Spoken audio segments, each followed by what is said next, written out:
Alright, so I got my Yosenju Kaiju deck, or Yokaiju, Yosenju Kaiju, whatever you want to call it. So just going to straight into it.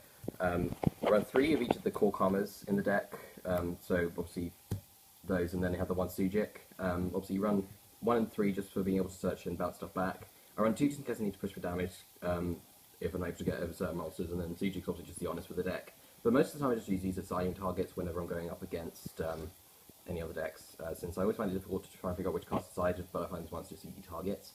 And that's my only Yosenju monsters I run for this. And then I run, for the Kaijus, 2 Star Destroyer, 2 Dorogoran, 2 Grandala, and 2 Garma Seal. I'm planning on replacing this with the Mega Thunder Kaiju because it acts as like a Chaos 107 for the field. And I find that a lot better, but obviously you can use whichever one you want to, because I think Kaiju is just a generally amazing archetype as it are. Just being able to mix up with anything else. So yeah, that's pretty much all there is for the Kaijus to say about them. And then I run the wrong Grand Mole, because obviously we bounce stuff back to the hand, and I just figure I might as well have this in the deck just to bring our stuff back. I feel that this card doesn't really need to be at 1 anymore, it's not really the storms it used to be. So that's it for the monsters. Next one, the 3 Tenki. Just so you obviously get to your Senjus as quickly as possible, because they are kind of important for the deck. 3 MST. People may question about why I run this instead of Twin Twisters. I'm really struggling to think about what I might want to do for draw power, and I think if I run stuff like trading and such, then I might consider running Twin Twisters, but if I draw into too many Senjus, then I don't really want to discard them, because if you lose one, then it could easily interrupt their balance, and it makes them kind of useless otherwise, so I'm just running 3 MST for the moment. Then around the 2 Interrupted Kaiju Slumber. I do love this card a lot, just being able to Dark Hole the field and then just summon any Kaiju that you want to from the deck, and then just obviously banishing it to search or whichever one you want to. I just find this card to be really amazing. I just run these, I don't run anything like Raigeki or Dark Hole, because I feel that these are just enough. Then I run the 2, Kyoto Waterfront. Obviously you get your counters on here when stuff goes to the grave, and then when you have enough you get to search out whichever Kaiju you want if you need to. And then 2 Summoning Curse. This is a really nice card for the deck, because each time a monster is special summoned to the field, then the controller of the card has to banish the card, so when you summon a Kaiju to your opponent's side of the field, they lose. They go -1 with their hand. And if you just set all your stuff, then it doesn't really affect you too much if you play at the right time. But I just no more than 2, because if you run too many of these, then obviously they can clock, because you need to pay 500 in the end phase, otherwise you lose the card. And then I'm going to go into the traps along with this. Duality and the Kaiju Capture Mission. These are draw power, because, like I said earlier, I'm still struggling about which one might be the best one to be using. I'm thinking about this one because it has the capability of serving more Kaiju counters for the field for your Kaijus to be able to exploit their effects. So that's just that for the moment, and then I'm going to replace it with, I'm going to have the Duality be replaced with one of these ones, but in the meantime I just have these. And then obviously going on to the traps, we have a 2 Renewed Brainwashing, obviously get your Kaijus back if you don't have anything else sooner. 2 Phoenix Chain, no, obviously Solemn Strike's too expensive, so I'll perhaps you run these. And since I do running a lot of counter traps, I'm still considering whether I might want to run stuff like Magic Planters, because obviously you just pitch these and then just be able to draw 2. And then 2 Call of the Haunted, just be able to get your monsters back. And then for defensive plays, 2 Storming Mirror Force. I might replace it with the Drowning one, which shuffles the stuff to the deck, but this one works just as fine for the moment as well.